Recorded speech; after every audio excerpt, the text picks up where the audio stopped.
नमस्कार बंधुरा। तो आगे आमी आमार बागाने घुरिए देखिएछिलाम। तो फुल गाचे सबे कुड़ी हच्छिलो, एखन फुलगुलो सब फुटे गेছে देखुन, और खूब सुंदर लागছে देखते। बाड़ी থেকে এসেছি, এসে দেখি खूब सुंदर লাগছে, सब फुटे गेছে, কিছু বাকি আছে। তো আপনাদের দাদা ঘুরিয়ে দেখাবে।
ফুলে মৌমাছি বসে আছে, মধু খাচ্ছে দেখুন।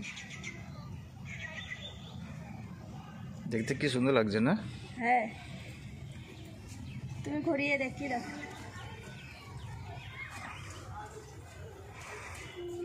আর একটা জিনিস দেখাবো।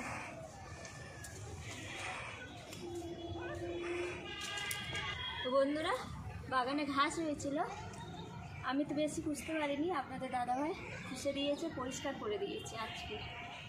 আর এই দুটো হচ্ছে একটা শাক, তো আমি নাম জানি না, আপনারা কমেন্ট করে আমাকে জানাবেন এটা কী শাক, আমারও জানতে ইচ্ছে করে। তো আপনারা কমেন্ট করে জানাবেন।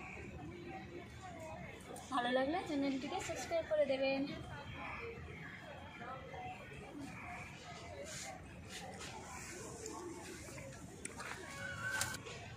তো কেমন লাগলো অবশ্যই কমেন্ট করে দেবেন, লাইক করে দেবেন, শেয়ার করে দেবেন, আর ভালো লাগলে চ্যানেলটিকে সাবস্ক্রাইব করে দেবেন। Tata, bye bye.